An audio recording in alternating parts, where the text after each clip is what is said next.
My son called me 3 days before his wedding to tell me I wasn't invited, not a conversation, not even the decency of hearing his voice catch. Just a phone call that lasted 47 seconds and then silence. I'm Edwin Marsh. I spent 31 years building marsh millwork and cabinetry from a one-man shop in my garage in Akron, Ohio, into a regional manufacturing company with 62 employees and contracts with 3 of the largest home builders in the Midwest. I did it without a business degree, without family money, without anyone handing me a single thing. My father was a pipe fitter. My mother cleaned houses. Everything I have, I built with my hands, and then, eventually, with my head. I also paid for my son's college education, his graduate school, his first car, the down payment on his condo, and the $65,000 wedding he was about to have without me. What my son forgot when he made that phone call is that when you spend 30 years building a business in a mid-size American city, you don't just accumulate money. You accumulate relationships. You become the kind of man that other businessmen call when they need something done right. And sometimes, not often, but sometimes that network includes the people your ungrateful son just hired to celebrate the best day of his life. I want to tell you exactly what happened, not because I'm proud of all of it, but because I think a lot of parents watching this have been where I was, and they deserve to know that you don't have to keep writing checks for people who've decided you're an embarrassment. After my wife passed in 2017, I threw myself back into the business. Grief does that to some people. It either hollows you out or it turns you into something focused and relentless. For me, it was the second thing. I grew Marsh Millwork by 40% in 4 years. I hired 17 new employees. I bought out a competitor in Canton, and through all of it, my son was building his career in Columbus, doing well at a commercial real estate firm, dating a woman whose family had been in Columbus society since before I was born. Her family are the kind of people who use the word background when what they mean is money, old Columbus money, the kind that names hospital wings after themselves and sits on symphony boards. My son fell in love with their daughter, and somewhere in that process he started seeing his father differently. Not as the man who'd sacrificed everything to give him opportunity. As a liability. The signs were there. I just didn't want to read them. At their engagement party 18 months ago, my future daughter-in-law's father, a man named Whitfield, introduced me to his friends as Garrett's father. He's in manufacturing. The way he said it, you'd think I built birdhouses. My son was standing right there. He smiled and changed the subject. 6 months later, I drove down to Columbus for a dinner to discuss the wedding. I thought I was being included. Instead, I arrived to find that every decision had already been made. The venue, the menu, the guest list, the rehearsal dinner location. My son handed me a spreadsheet with a column labeled Father of Groom Contribution, $65,000. There was no column labeled Father of Groom's Opinion. I signed the checks. I told myself this was love. I told myself I was being the bigger person. 3 weeks before the wedding, I asked my son about the father-son dance. He went quiet for a moment, then said they'd decided to skip it. Too traditional. Then I asked about the toast. He said his future father-in-law would be handling the formal remarks. More experience with these kinds of events, he explained. I said I'd been looking forward to saying a few words about his mother, about how proud she would have been. He said he understood, but the evening needed to flow, and Whitfield had a whole thing prepared. I drove home from that conversation and sat in my kitchen for 2 hours. My wife's photograph was on the counter, the one from our 25th anniversary. I thought about what she would have said. She would have told me to pay attention to what I was actually looking at. The phone call came on a Tuesday morning. I was in the shop reviewing a contract when my cell rang. My son's voice was careful, rehearsed. He said that after a lot of thought, he and his fiancée had decided the wedding would be more intimate than originally planned. The family section would be limited to immediate family on her side. He said he hoped I'd understand. He said I could watch the live stream. I asked him to say that again. He did. I asked him if he was telling me that I was not invited to his wedding. He said it was complicated. I asked him if I was invited. Yes or no. He said, "Dad, it's not really a yes or no situation." I told him I'd call him back, and I hung up. My shop foreman, a man named Delbert, who's been with me for 19 years, found me standing at my workbench, staring at a piece of white oak. He didn't say anything for a while. Then he said, "You all right, Ed?" I showed him the spreadsheet on my phone, the one with the $65,000 column. He said, "You didn't." I said I had. He said, "And now?" I said I didn't know yet, but I was going to figure it out. That night, I pulled every document related to the wedding. Every contract, every deposit receipt, every email confirmation. $65,000 across 4 vendors, all of them with my name or my company's name as the guarantor. The venue deposit alone was $14,000. The catering minimum for 180 guests was $28,000. The florist had been paid in full, $9,000, because my son said they required it up front. The photographer's contract was through Marsh Millwork, because I'd used the same studio for our company's annual report 3 years running. I laid it all out on my kitchen table, and I looked at it for a long time. Then I called my son back. This time he let it go to voicemail. I texted him, "We need to talk about the wedding contracts." His response came 4 hours later. "Dad, please don't make this about money." The next morning, I called my daughter-in-law's mother. She answered on the second ring, and her voice had the particular warmth of someone who has been coached on what to say. She told me she hoped I understood. She told me that Whitfield's family had certain traditions, certain rhythms to how these events unfolded, and that my son wanted to honor those. She said she was sure I could appreciate how important first impressions were for a young couple starting out. I asked her if she was comfortable with the fact that her son-in-law had excluded his father from the wedding that his father was paying for.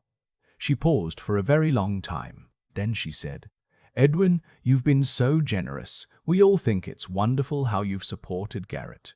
Wonderful. Not wonderful as a father. Wonderful as a source of funds."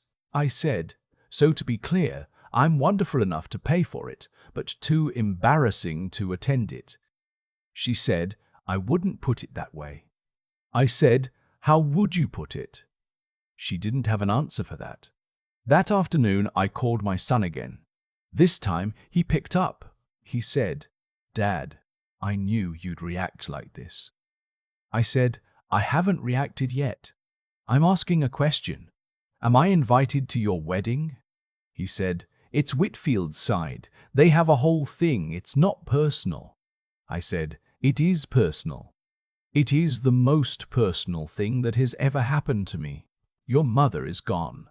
This is the only wedding I will ever get to attend for my only child. And you are telling me I can watch it on a screen." He was quiet. Then he said, "Dad, you make people uncomfortable.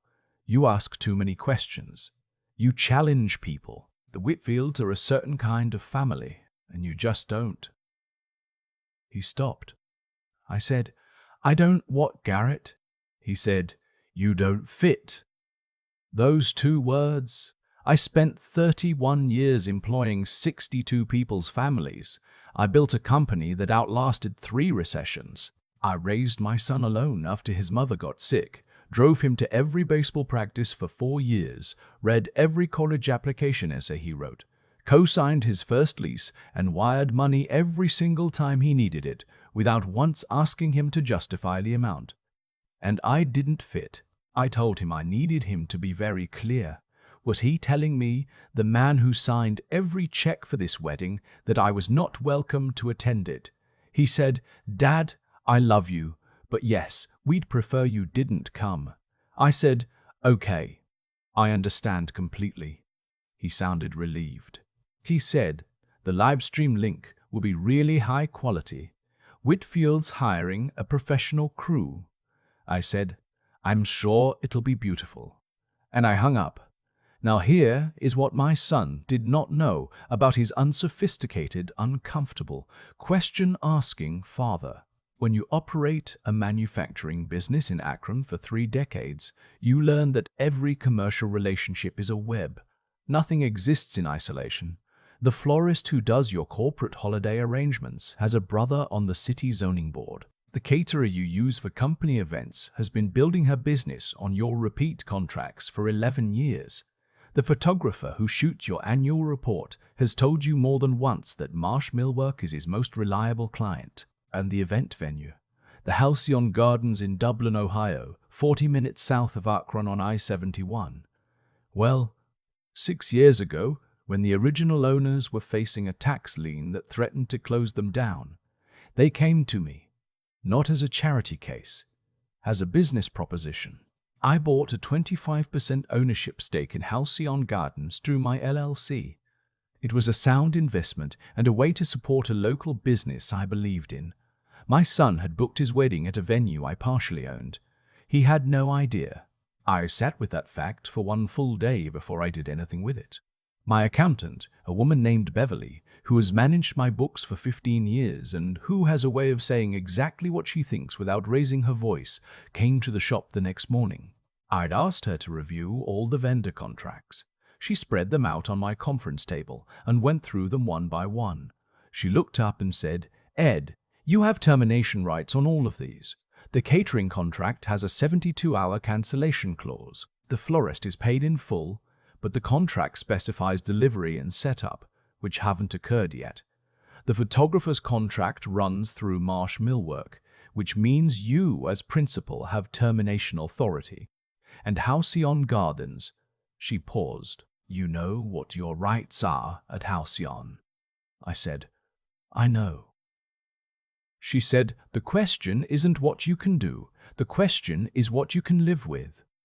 I told her I'd spent 20 years being the kind of father who never made his son feel the weight of what things cost. I'd done that because I didn't want money to be the thing between us. But somewhere along the way, my son had learned that money was the only thing I had to offer, and the people he'd chosen to spend his life with had confirmed that assessment. Beverly said, "At what point does generosity become the lesson that nothing has consequences?" I gave my son until 5 o'clock on Friday. I called him Thursday morning and I said, "I'm going to ask you one final time. Am I invited to your wedding? Not as a concession, not as a compromise. As your father, who loves you and who has not done a single thing to deserve being excluded from this day. Am I invited?" He said he needed to talk to his fiancée. I said, "You have until 5 p.m. tomorrow." He said, "Dad, you're issuing ultimatums now." I said, "I'm establishing a deadline. There's a difference." He called back at 6 o'clock Thursday evening. He said he'd spoken to his fiancée and to the Whitfields. He said they'd all agreed that changing the arrangement at this point would cause too much confusion. He said they were sorry I felt excluded, but that the decision was final. I asked him, "When your father-in-law paid for nothing and your father paid for everything and it came down to who gets a seat at the table, you chose him." Silence. Then he said, "Dad, please don't do anything you'll regret." I said, "I'm already doing something I regret. I regret not having this conversation 2 years ago." At exactly 5 o'clock on Friday, I called the general manager at Halcyon Gardens. His name's Ron, and he's worked there since I came in as a partner.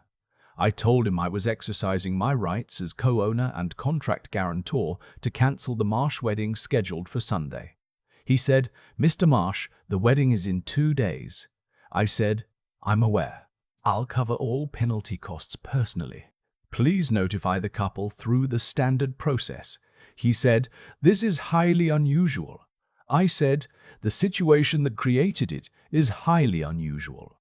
I've been excluded from an event I'm funding. That constitutes a material change in the assumptions underlying the contract." He said, "I understand. I'm sorry this happened to you." At 5:03, I called the caterer. "Her name is Pauline." And Marsh Millwork has used her company for our annual employee appreciation dinner, our client holiday party, and 2 product launch events over the past 11 years. She knew my voice before I said my name. I told her I was cancelling the catering contract for the Marsh wedding.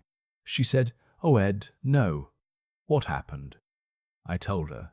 She was quiet for a long moment. Then she said, "You know, when I started this business, you were one of the first corporate clients who treated me like a real vendor and not a favor.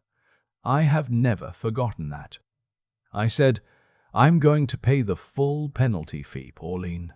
This isn't your fault." She said, "Ed, I've never had a father pay for an event and not be allowed to attend it. I want you to know that." At 5:10, I called the photographer. We'd worked together so many times he answered with, "Ed, what do you need?" I told him. He said nothing for almost 15 seconds. Then he said, "I'll process the cancellation. No penalty. I'm billing this as a scheduling conflict." I told him that wasn't necessary. He said, "I know it's not necessary. I'm doing it anyway." The florist was the hardest call. He was a younger man, first-generation immigrant, had built his business from nothing, and the Marsh Millwork contract was his second largest account. I told him I was cancelling, that I'd pay the full amount since his work was already completed, and that I'd be in touch the following week about continuing our business relationship. He said, "Mr. Marsh, can I say something?" I said, "Go ahead." He said, "My father came to this country with $40. He worked 20 years so I could have a business. If someone told me he couldn't come to my wedding..." He stopped. "I'm sorry this happened." By 5:30, every vendor had been notified. Beverly had processed all the penalty payments. The total cost of cancellations was $22,000 in fees, still $43,000 less than the original budget. My phone started ringing at 5:45. My daughter-in-law called first. She was crying. She said I was destroying the most important day of her life. I said I was sorry she felt that way, but that a future husband had excluded his father from that day, and I was simply honoring his decision by withdrawing my participation entirely. She said that wasn't the same thing. I said it was exactly the same thing, just expressed differently. My son called at 6. His voice had a quality I hadn't heard since he was a teenager, something between fury and the beginning of understanding that he'd badly miscalculated. He said, "Dad, you cancelled everything." I said, "I did." He said, "How could you do this?" I said, "Garrett, I want you to think carefully. You called me and told me I wasn't invited to your wedding." I said, "Okay." Then I made a series of business decisions about contracts that bear my name and relationships that I built. Which of those things is the harmful one? He said, "You knew about the venue." I said, "I did." He said, "You never told me." I said, "You never told me." I said, "You never asked. You were too busy telling me I didn't fit." Silence. Then, quietly, "Dad, what do we do now?" I said, "That's the first honest question you've asked me in 2 years. Here's the honest answer. It's Friday evening. The wedding was Sunday. You have 1 day to figure out an alternative or postpone. The Whitfields are welcome to fund whatever they'd like. They have old money. This should be well within their means." He hung up. Whitfield himself called at 7:30. He had the voice of a man who was accustomed to being the most powerful person in any conversation, and was having difficulty adjusting to a situation where that wasn't true. He said, "Edwin, this is beneath a man of your standing."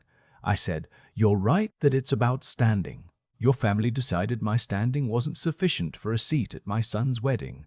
I've simply clarified what my standing actually is." He said, "I'll have my attorneys review the halcyon ownership structure." I said, "Please do. You'll find it straightforward.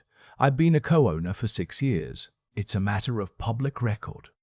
He said, "You've embarrassed my family." I said, "Mr. Whitfield, your family embarrassed mine first. You just assumed there'd be no consequences because I was the kind of man who builds things rather than inheriting them." He didn't have an answer for that. Saturday morning, I woke up at 6 and made coffee. 61 missed calls. I ignored all of them. Beverly called at 9. She said the story has started circulating through the event planning community in Columbus. 3 of the wedding guests had apparently arrived at Halcyon Gardens before the cancellation notification reached them and had posted about it. The posts were being shared. I asked what people were saying. She said, "Half of them think you're vindictive. The other half think your son got exactly what he deserved." The consensus seems to be that nobody had ever heard of a father being excluded from a wedding he was paying for. I drove to the shop. I sat at my workbench, and I worked on a custom cabinet order that had nothing to do with any of it. I measured and cut and sanded for 4 hours, and I didn't look at my phone once. At 2 in the afternoon, my son called again. I answered. He said, "The wedding isn't happening." I said, "I know." He said, "Her family is. They're very upset." I said, "I imagine they are." He said, "Her father is saying we need to postpone indefinitely, reassess things." I said, "How do you feel about that?" A long pause. "I don't know." Confused. "I feel like I caused all of this." I said, "You didn't cause all of it, but you did cause the part that started it." He said, "I should have told them you were coming. I should have stood up for you when Whitfield started making those comments at the engagement party. I didn't, and I've been." He stopped. "I've been pretending that was okay because I wanted them to like me." I said, "I know." He said, "Dad, I'm sorry." I said, "I believe you." He said, "Is that enough?" I said, "It's a start. It's not the finish." We talked for a long time, not about the wedding or the Whitfields or the money, about his mother, about the years after she died when it was just the 2 of us, about what I'd tried to give him and what I'd gotten wrong, about the way money can become a substitute for presence if you're not careful, and how he'd let it become that, and how I'd let him. I told him I would always be his father. I told him that would never be conditional on anything. But I also told him that love without respect isn't love. It's just obligation with a nice name. And I was done accepting obligation in place of the real thing. 3 weeks later, he called to tell me that the engagement was on hold. His fiancée's family had decided, after the cancelled wedding and the public conversation it created, that there were compatibility concerns about their families. He said those words carefully, like he was reading them off a card. I asked him how he felt. He said, "Honestly, relieved. And that tells me something." I said, "It tells you something important." He was quiet for a moment. Then he said, "If I do this again, when I do this again, you're walking me in. Whatever venue, whatever family, whatever the situation, you're there." I said, "You're going to have to find a woman whose family deserves to be in the same room as yours." He said, "I know, Dad. I'm starting to understand the difference. I'm not sharing this because I think I handled everything perfectly. I didn't. There are things I wish I'd said earlier, moments where I should have stopped writing checks and started asking harder questions. I indulged my son because I loved him, and because after his mother died I didn't want money to be the source of any distance between us.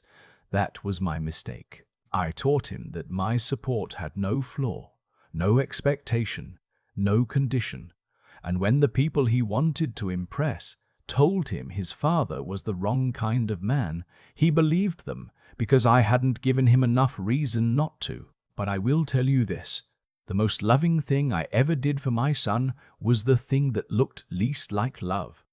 Setting a limit, letting him see what the world looked like when the man he'd decided was unnecessary actually stepped back.